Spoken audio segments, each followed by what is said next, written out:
이쪽에 5번을 한번 볼게요. 자, A 독감의 재발률 뭔 말이야? 다시 발생할 확률. 우리 메르스처럼. 자, A 독감의 재발률은 20%고요. A 독감에 걸렸던 사람들 중에서 400명을 임의로 뽑았을 때 이들 중 A 독감이 재발한 사람이 72명 이하일 확률은? 하고 물어봤네요. 사실 이게 뭐에 관련된 문제라고 바라봐도 되냐면 이항분포와 관련되어 있는 문제라고 보면 돼요. 즉 이항분포와 정규분포에 관련되어 있는 문제인 거예요. 생각해 보세요.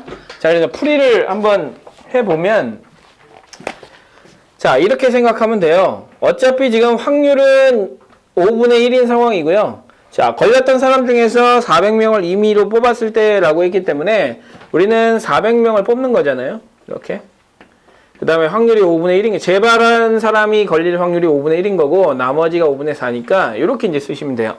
근데 72명 이하일 확률을 구하여라 라고 했잖아요. 그러면 72명 이하일 확률을 구하여라 그랬으면 얘를 뭘로 이제 바꾸어? 정규분포로 바꾸어서 NP 하게 되면 얼마가 나와요? 80명 나오죠. 그 다음에 NPQ 하면 80 곱하기 5분의 4니까 곱해주면 5일은 5에다가 5에 30이니까 64, 8의 제곱 나오나요? 이렇게? 그죠? 자, 이렇게 나오는데 72명 이하일 확률을 구하여라 라고 했기 때문에 실제로는 그냥 이거 구하란 얘기예요. 여기가 80이고 그 다음에 여기가 72인데 자, 요거 구하란 얘기거든요. 요거 확률을 구해라 라는 이야기인데, 자, 이렇게 생각을 해도 되고요. 그러니까 0.3413이니까 이거 이하일 확률은 얼마가 되겠어요? 1번이 되겠죠? 자, 이게 이항분포를 이용해서 푸는 거예요. 즉, 이항분포가 크게 다르지 않은 거야. 왜냐하면, 모 비율 자체, 비율이라는 것 자체가 확률과 연관되어 있는 문제고, 누군가를, 표본을 뽑는다는 것은 이항분포를 하기 위한 누군가를 독립적으로 뽑는 그런 행위로 바라볼 수 있기 때문에 이렇게 봐도 된다는 거예요. 근데 이걸 이렇게 봐도 되지만 우리가 지금 방금 전에 배웠던 이 표본 비율의 분포를 가지고, 자, 모 비율이 지금 5분의 1인 거거든요. 그러면 표본 비율은 뭐라고 이제 생각하면 되냐면 400명 중에 72명 이하라고 했으니까 확률이 얼마인가요? 4로 나눠보세요. 얼마죠? 4일은 4에다가 4, 8에 32니까 18%죠? 18%. 18% 이하가 될 확률을 구하여라 라고 얘기를 한 거예요. 즉, 자, 우리가 이제 이 P-햇이, 자, P-햇이 얼마 이하? 18%니까 얼마? 18% 맞아요? 0.18 이하일 확률을 한번 구해봐라. 즉, 얘가 0.2인데 0.18 이하일 확률을 한번 구해봐라 라고 얘기를 한 거예요. 자, 그러면 이제 우리는 이 P-햇의 분포가 뭐를 이룬다라는 사실을 아냐면 정규분포를 따른다라는 사실을 알아요. 0.2, 그 다음에 이제 여기서 분산이 중요해요. 자, 분산 어떻게 한다 그랬지? 루트 n분의 PQ 한다 그랬죠? 자, 루트 n이 얼마예요? 루트 n 몇 명 뽑아? 400명 뽑아. 루트 n은 20이겠죠? 자, 루트 n분의 니까 자, 400분의 PQ니까 요게 5분의 1이면 5분의 4를 곱해주면 되는 거니까 25분의 1하고 4 곱해주면 이렇게 나온단 말이에요. 그럼 이제 얘랑 약분을 해주시고, 자, 10이고 이거니까 2500이니까 얘는 50분의 1 나오겠죠? 그래서 얘는, 자, 어떻게 됩니까? n의 0.2, 50분의 1이라고 하는 놈이 되는 겁니다. 자, 50분의 1은 얼마예요? 0.02죠? 맞나요? 자, 0.02. 그래서 이 표본 비율의 분포가 이런 분포를 따르고 있다는 거예요. 자, 그러면 표본 비율의 분포가 이런 분포를 따르고 있으니까 여기가 0.2. 그 다음에 50분의 1은 0.02이기 때문에 왼쪽으로 한 칸 가게 되면 0.18이 됩니다. 근데 0.18보다 작을 확률을 구하라고 했으니까 1보다 작을 확률, 그래서 정답은 1번이 되는 거예요. 똑같은 문제인데 뭘 얘기를 하고 싶은 거냐면 이항분포를 이용해서 개수를 가지고 문제를 풀어도 괜찮아요. 그리고 이렇게 확률을 이용해서 문제를 풀어도 괜찮아요. 그래서 표본 비율의 분포의 문제와 정규분포를, 이항분포를 정규분포로 바꾸어서 푸는 문제가 사실 동일한 문제가 될 수 있다는 거예요. 그러니까 여러분들이 풀었던 그런 형태의 문제들이 표본 비율의 분포로 풀어도 크게 문제가 되지 않는다라고 생각하시면 됩니다. 자, 뒤로 넘어가 볼게요. 자, 뒤에 110페이지예요. 110페이지. 자, 110페이지에 이제 모 비율을 추정을 하려고 하는데, 자, 추정이라는 말을 우리가 여태까지 배웠던 단어로 생각을 해보면, 모 평균을 추정을 한다. 누구로? 모 평균을, 표본 평균을 가지고 추정을 하겠다라는 거 아닙니까? 그래서 적당한 범위를 정해서 이 범위 안에 모평균 이소가 모평균 추정이었어요. 그러면 마찬가지로 모 비율 추정도 표본 하나 뽑아서 표본 비율 구한 다음에 적당한 범위 안에 표본 비율을 통해서 모 비율 이소라고 얘기를 하는 것이 뭐다? 모 비율 추정이라고 얘기를 하겠다는 얘기입니다. 그래서 결국 나온 표본 비율 P햇을 가지고 적절하게 좌우로 범위를 펼쳐주시면 그 안에 뭐가 있다? 모 비율이 있다라고 생각하게 되는 경우이기 때문에 어렵지 않게 생각할 수 있지만 이 경우에는 모 비율을 줄 수가 없잖아요. 우리가 분산을 구하기 위해서 루트 n분의 pq를 구해야 되는데 루트 n분의 pq에 이미 뭐가 들어가 있냐면 p가 들어가 있단 말이야. 그럼 p햇을 구해서 p를 구하는 게 우리의 목적인데 p가 이미 주어져 있다라는 상황은 문제로 출제가 될 수 없는 상황이다 보니까 P 대신에 누굴 쓴다? 어쩔 수 없이 P햇을 대신 써도 괜찮다라는 사실만 받아들이고 가시면 우리가 이제 똑같은 이야기들을 할 수가 있을 것 같아요. 그래서 첫 번째는 이제 표본 비율을 가지고 표본 비율 다시 한번 자 표본 비율을 P햇이라고 했습니다. 자 표본원을 하나 뽑아가지고 자 표본 비율에서 적절한 범위를 만들어주면 그 안에 누가 들어가 있다? 모 비율이 들어가 있다라는 식을 세워야 되니까 우리는 일반적으로 이제 95% 신뢰도를 갖는 자, 신뢰도에 해당되는 구간을 찾아보시면 P햇을 구한 다음에 마이너스 P햇을 구한 다음에 플러스를 해주는 거예요. 자, 얼마만큼을 마이너스를 해줘야? 1.96만큼. 누구의 시그마? 표본 비율의 시그마. 표본 비율의 시그마는 뭐? 루트 n분의 P햇, Q햇. 그래서 얘는 1.96의 루트 n분의 P햇, Q햇으로 계산을 한다라는 얘기고요. 그 안에 이제 누가 들어가 있다? 모 비율 P가 들어가 있다라는 것이죠. 그래서 똑같이 1.96의 루트 n분의 P햇, 그 다음에 Q햇으로 계산을 하면 돼요. 자, 그러면 이렇게 쓰면서 자연스럽게 앞에 있는 과정 자체가 머릿속에 들어와 있으면 모든 게 전부 다 연결이 될 거란 말이에요. 모든 게 전부 다 연결이 되기 때문에 모든 게 전부 다 연결이 되면 굳이 뒤에 있는 이야기는 안 해도 괜찮아요. 왜? 우리가 표본 비율의 분포를 구해서 그걸 가지고 모 비율을 찾겠다는데 똑같은 이야기 아닙니까? 모평균을 표본 평균을 찾아가지고 모평균을 추정하겠다는 이야기와 똑같은 이야기이기 때문에 뒤에 있는 이야기들은 전부 다 이렇게 생각을 하셔도 괜찮다라는 거예요. 그래서 보시면 아시겠지만 95%, 99%, X%, 뭐 땡땡땡땡, 뭐 신뢰 구간의 길이, 그 다음에 모 비율과 표본 비율 P햇과의 차이, 오차의 최대값까지도 우리가 이제 여태까지 봐왔던 그 이야기랑 똑같은 이야기가 되는 겁니다. 할 수 있겠죠? 그래서 이제 문제풀이만 좀 진행을 좀 하면 될 것 같아요. 자, 거기 뒤에 110페이지에 이제 중요한 이야기예요. 자, 표본의 크기가 일정할 때 표본 비율의 표준 편차가 최대값을 가질 수 있는데, 자, 무슨 얘기냐면 확률이 정해져 있지 않은 상황인 거예요. 자, 확률이 정해져 있지 않은 상황에서 표준 편차가 최대가 될 수도 있고 최소가 될 수도 있는데, 자, 생각해 보세요. 자, 우리는 이 P햇의 표준 편차는, 자, P햇의 표준 편차. 자, P햇의 표준 편차는 아까 전에 얘기했던 대로 루트 n분의 P햇과 그 다음에 Q햇으로 구할 수 있겠는데, 자, 우리가 이제 앞에 있는 모평균 추정하고 유일하게 다른 점이 이 점이에요. 자, 모평균 추정할 때는 뽑혀 있는 표본의 표준 편차를 쓰던지 아니면 모평균의 표준 편차를 쓰던지 정해져 있는 값을 구하는데, 우리가 P햇의 표준 편차를 구하기 위해서는 P햇이 나와야 되잖아요. 그러니까 P햇에 따라서 뭐가 달라질 수 있어? 표준 편차가 계속해서 달라지는 거야. 그러니까 우리가 추정을 하려고 하는데 얘가 이렇게 되는 게 가장 이상적이죠. 왜냐하면 얘는 정해져 있는 거니까. 근데 내가 표본을 하나 뽑았다면 거기에 대통령을 지지할 확률이 매번 달라질 수 있잖아요. 표본에 따라서. 그럼 뭐도 달라지는 거야? 표준 편차도 매번 달라지는 거야.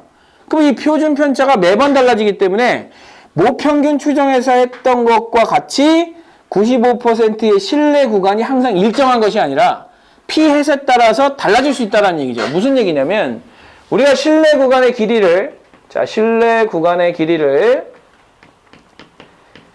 아까 전에 이제 95% 신뢰도로 하겠다 그러면 모평균 추정에서는 이렇게 했다고. 2 곱하기 1.96 곱하기 그 다음에 루트 n분의 시그마로 했기 때문에 얘도 정해져 있는 값, 얘도 정해져 있는 값. 그래서 얘가 일정하면 얘는 일정한 값을 갖는다라는 얘기예요. 그러니까 신뢰 구간의 길이 자체가 변하지 않는 거야.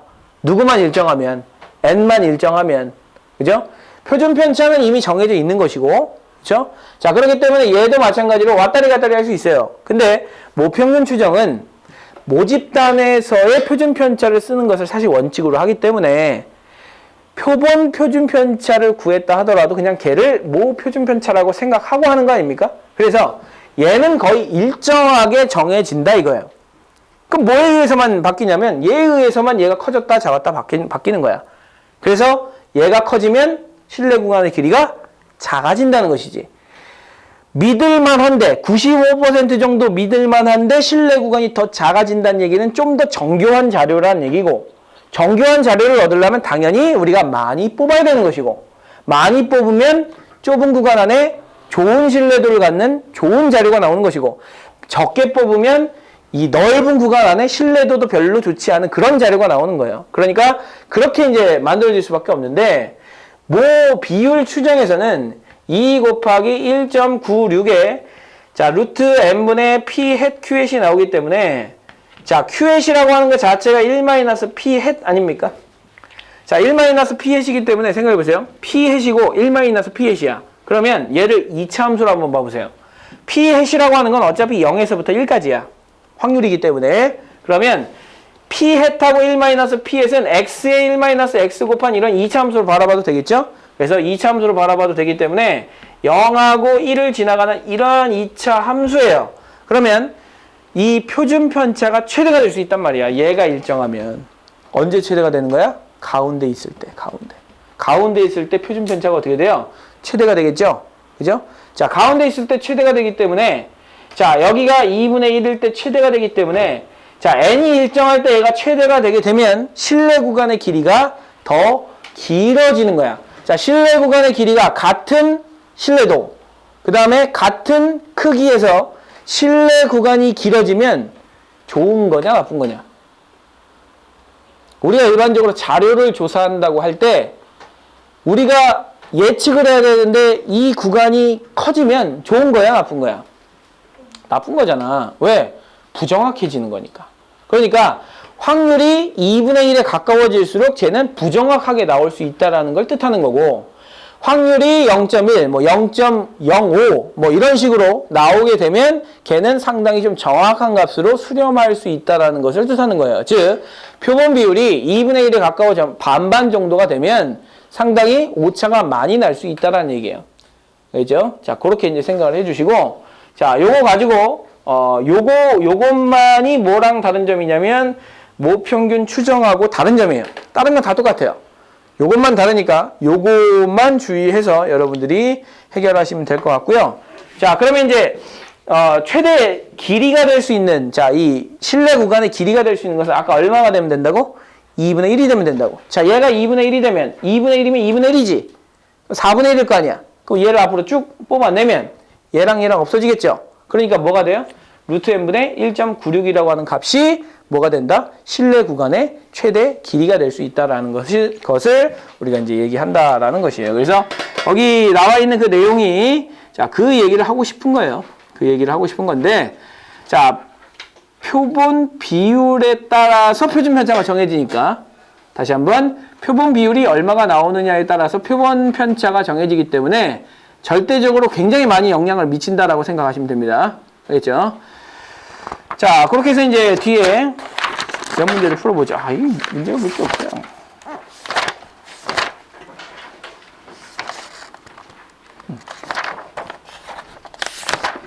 자, 이거 끝나고 나면 저 다음 주 수요일이죠. 수요일부터는 계속해서 이제 시험 대비 들어갈 거니까요. 여러분들 그 좀 이따가 부교재 조사 좀 할게요. 여러분들 지금 쓰고 있는 부교재하고 그 다음에 교과서하고 다시 한번 조사를 해가지고 어디서 이제 나오는지 확인하고 선생님 자료를 만들어 두면 여러분들 와서 문제 풀고 질문하고 뭐 오답하고 이런 식으로 계속해서 2주 동안 2주에서 3주 정도 진행을 하시면 될 것 같아요.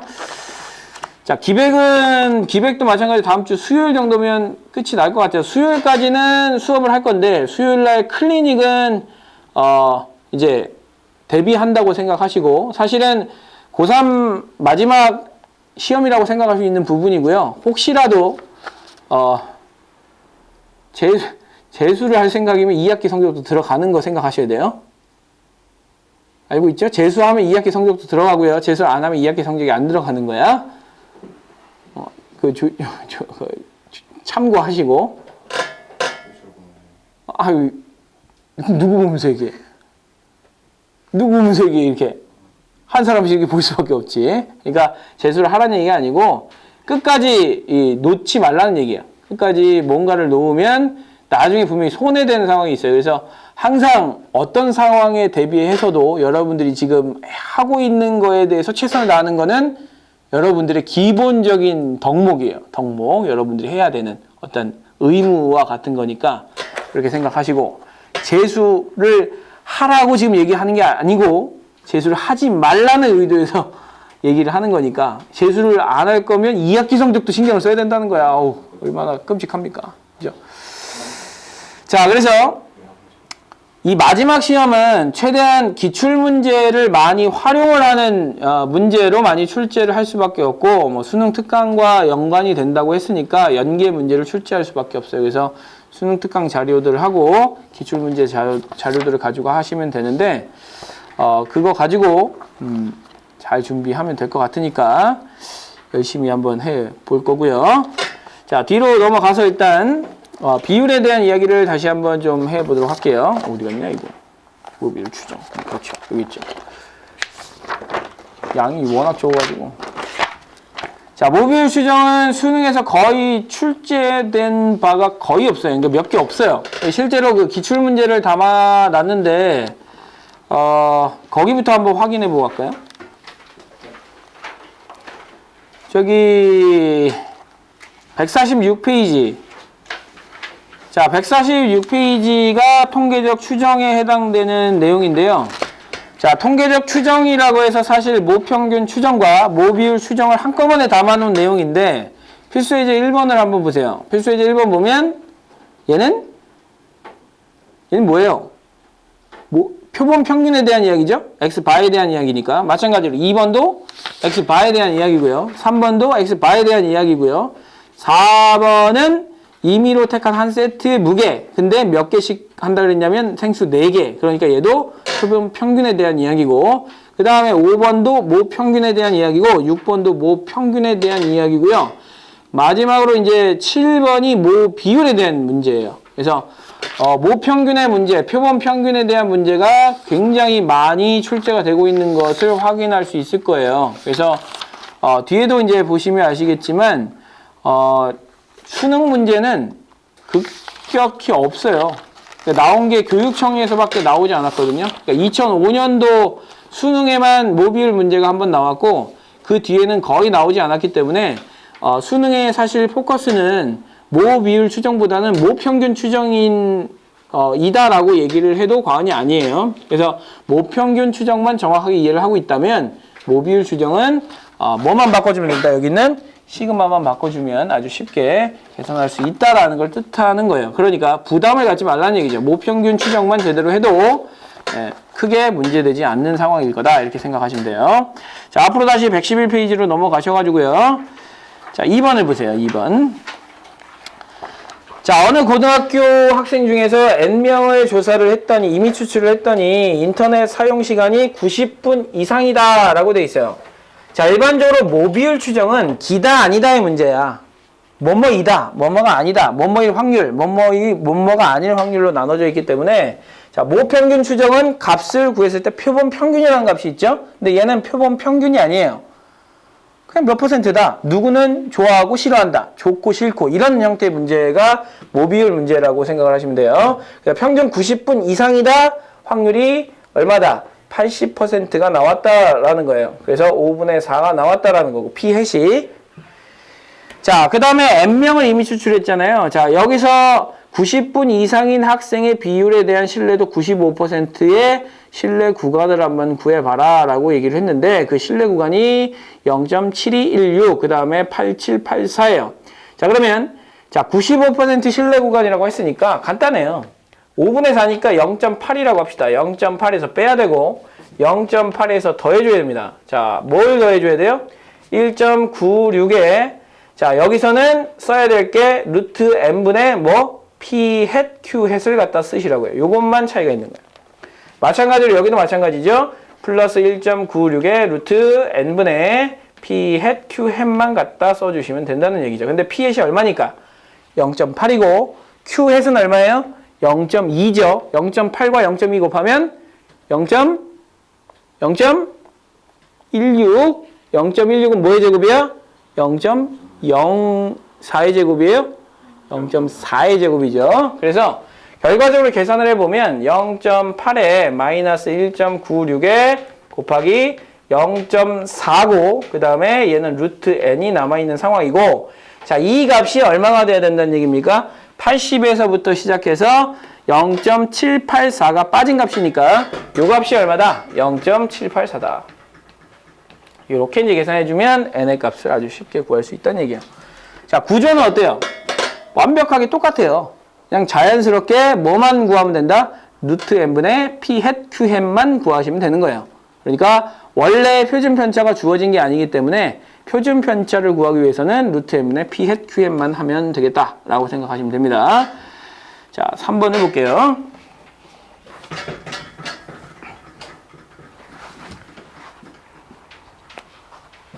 자, 3번 보면 우리나라 고등학생의 휴대전화 보유율을 조사하려고 한다. 이 조사에서 휴대전화 보유율을 신뢰도 95% 구간으로 추정을 하려고 한답니다. 신뢰 구간의 최대 길이가 자, 최대 길이에요. 왜 최대 길이라는 말이 나왔을까요? 자, 최대 길이. 왜냐하면 p-햇이라는 값이 얼마가 나올지 모르는 거야. 근데 우리가 p-햇의 표준 편차인 요 놈은 n이 정해진다 하더라도 얘가 바뀌어요. 그죠? 제가 바뀐단 말이야. 언제 가장 최대값을 갖는? p-햇이 얼마일 때? 2분의 1일 때 가장 최대값을 갖는 상태가 된다는 얘기예요. 그러니까 얘의 신뢰 구간의 길이라고 하면 길이를 사실 찾을 수 있는 거야, 없는 거야? 없는 거예요. 뭐만 찾을 수 있는 거야? 신뢰 구간의 최대 길이만 찾을 수 있어요. 즉 우리가 표본 비율을 구하면 신뢰 구간의 길이를 찾을 수 있는데 신뢰 구간의 길이를 표본 비율 없이 구해라 라고 하면 구할 수가 없는 거야. 왜? pS에 따라서 신뢰 구간의 길이가 달라지고 n에 따라서도 달라지기 때문에 뭔가 하나 고정을 시켜 놓을 게 필요해요. 그 고정시켜 놓을 말이 뭐냐면 최대 길이라는 말이야. 알겠죠? 그 최대 길이라는 말은 p가 얼마라는 얘기, p-햇이 얼마라는 얘기다? 2분의 1이라는 이야기예요. 그래서 자 3번 같은 경우는 자 우리가 p-햇을 이미 얼마로 2분의 1로 고정을 하고 가야 되는 상황인 겁니다. 이렇게 그래서 95%로 추정을 했는데 자 신뢰 구간의 최대 길이라고 했으니까 2 곱하기 1.96 곱하기 자 루트 n분의 p-햇 q-햇이니까 여기 4분의 1이 되겠죠. 이렇게. 자, 이 값이 얼마가 되도록 한다? 0.04 이하가 되도록 하게 한다. 이렇게. 그러면 이제 n의 값을 찾을 수 있을 거예요. 그래서 표본의 크기의 최소값을 구하라 라고 했다면 이렇게 이제 하고 싶은 거죠. 즉, 자, 내가 어떤 그 자료를 가지고 표본의 비율을 가지고 뭔가를 하려고 하는데 내가 원하는 범위가 있을 거 아닙니까? 한 요 정도 범위면 내가 인정할 수 있는 범위다 라고 인정할 수 있는 범위를 만들기 위해서는 최대 길이만 찾으면 돼요. 왜냐하면 그 최대 길이보다 무조건 작게 나올 거기 때문에 신뢰 구간의 길이 자체가. 그래서 이걸 지금 왜 하느냐? 내가 원하는 그 자료에 그 원하는 범위 어느 정도 범위가 정해져 있을 거 아닙니까? 내가 뭔가를 뭔가를 만들어야 되는데 범위가 너무 크면 돈이 손실되는 금액이 너무 많다. 그래서 그 손실되는 금액을 요 정도 범위까지만 하면 좀 최소화시킬 수 있을 것 같다. 그러면 결론은 뭐죠? 결론은? 자, 요 정도 범위까지 해서 최소화시키고 싶다는 범위가 작으면 좋다는 얘기거든. 자, 범위가 작으면 좋다는 얘기이기 때문에 그렇다면 얼마만큼까지를 조사해야 되는 것인가. 그러니까 내가 뽑아야 되는 표본의 크기가 굉장히 중요한 거예요. 지금 보면 알겠지만 표본의 크기에 대한 이야기가 굉장히 많이 나오죠. 왜냐하면 표본의 크기를 결정하는 것 자체가 돈이야. 비용이라고. 그러니까 표본의 크기가 작으면 작을수록 비용이 작게 들어요. 근데 내가 조금만 뽑고 원하는 범위를 찾을 수 있다. 굳이 많이 뽑을 필요가 없거든요. 그래서 우리는 무슨 값을 찾는 거야? 항상 크기의 최소값을 찾는 거예요. 왜? 비용을 최소화시키기 위해서. 뽑는 그 인원을 최소화시키면 그만큼 비용이 최소화가 되니까. 그래서 그런 사회적인 의도죠. 그러니까 이거를 활용하는 데 의도가 이 문제에 굉장히 많이 깔려 있다라고 생각해 주시면 될 것 같아요. 자, 뒤로 넘어가서요. 자, 6번도 이제 동일한 문제입니다. 자, 6번 보면 표본 비율의 최대 오차라는 말이 있거든요. 자, 표본 비율의 최대 오차. 자, 표본 비율의 최대 오차라는 것 자체가 어떤 상황에서 벌어지는 거다? 피햇이 2분의 1인 상황에서 벌어지는 거예요. 최대 오차가 나오려면. 선생님이 아까 전에 얘기했잖아요. 이 실내 구간의 길이가 길다는 것은 오차도 크게 나올 수 있다는 얘기야. 그럼 이 실내 구간의 길이가 최대가 나오게 하는 그 값은 뭐야? 피햇이 얼마인 상황? 2분의 1인 상황. 지금 왜 피햇을 2분의 1로 고정시켜야 되는 상황이 나오는 건지 다시 한번 꼭 생각해 보세요. 우리가 구하려고 하는 것이 피햇인데 피햇을 모른단 말이야. 자, 피햇을 모르는 상황에서 구간만 생각하고 싶은 거예요. 구간만. 근데 피햇을 알아야 구간을 생각하는데 피햇을 모르는 상태에서 구간을 생각하려고 하다 보니까 아무리 멀리 가도 이 정도까지는 내가 인정할 수 있는 범위를 생각하고 싶은 거죠. 그래서 항상 최대가 나오는. 그래서 그 명칭을 뭐라고 붙인 거야? 최대 허용. 그러니까 아무리 멀리 가도 내가 이 정도는 인정할 수 있다. 그래서 최대 허용 표본 오차라고 하는 거예요. 최대로 허용할 수 있는 표본과 모 비율 사이의 최대 거리, 그거를 최대 허용 표본 오차라고 부르는 거니까, 자, 지금 이 최대 허용 표본 오차는 피햇이 2분의 1인 상황에서, 그러니까 이거죠, 이거. 자, 그 다음에 95% 신뢰 구간이라고 했으니까 2 곱하기, 자, 여기서는 2 곱하기가 들어가야 돼요, 안 들어가야 돼요? 자, 선생님이 얘기했지만 최대 허용 표본 오차라고 하는 것은 내가 뽑은 표본하고 표본의 비율하고 모 비율의 차이의 최대값이야. 그럼 이 차이의 최대값은 실내 구간에 뭐가 돼야 돼요? 절반이 돼야 돼요. 절반. 그러니까 이거 안 쓰겠다죠. 최대형 표본 오차는 1.96 곱하기 얼마? 루트 4n분의 1이라고 하면 아예 이제 공식처럼 쓸 수 있는 것이고, 자, 이 공식을 잘 못 외우겠다 그러면 P햇, Q햇이 최대가 나오는 값은 P햇이 2분의 1일 때다라고 생각하시고 그때 값을 집어넣어서 하셔도 상관이 없습니다. 자, 선생님은 뒤에 말한 걸 추천해요. 왜냐하면 공식처럼 외우게 되면 나중에 이게 왜 이렇게 써주는지 이해가 잘 안 돼요. 근데 P햇이 2분의 1이 되는 상황에서 이게 최대가 되겠구나 라고 생각을 하면 이 공식을 까먹더라도 오히려 이제 공식을 만들어낼 수 있으니까, 자, 선생님이 얘기했던 두 번째 방법대로, 즉 P햇이 2분의 1일 때가 최대 오차가 나오는 상황이다 라고 생각을 해주시고 문제를 푸시면, 자, 이 문제들은 전부 다 해결할 수 있을 것 같아요. 자, 마지막으로 이제 얘기하지만 실내 구간의 길이, 자, 표본 비율의 실내 구간의 길이는 누구에 의해서 바뀔 수 있다고? P햇, Q햇에 의해서 많이 바뀔 수 있어요.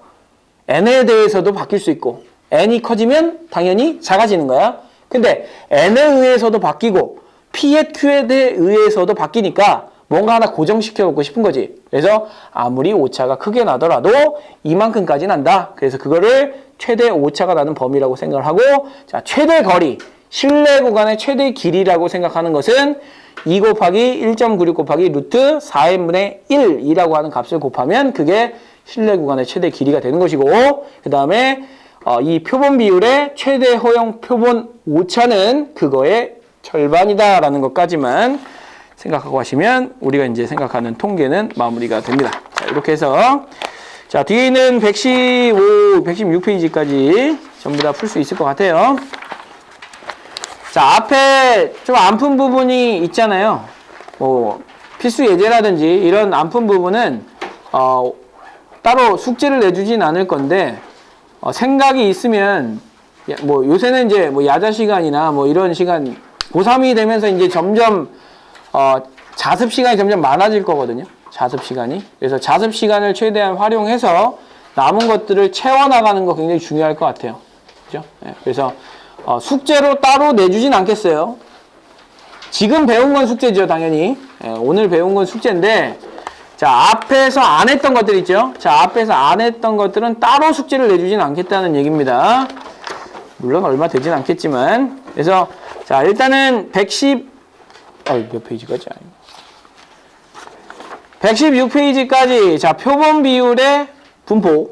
그러니까 모 비율의 추정이죠. 모 비율 추정하고 표본 비율의 분포까지 하게 되면 아마 한 40문제 정도 될 거니까 그 40문제는 필수 예제까지입니다. 오늘은 양이 좀 적기 때문에 그거까지 숙제해 오시면 될 것 같아요. 자, 오늘 수업은 여기서 마무리하겠습니다.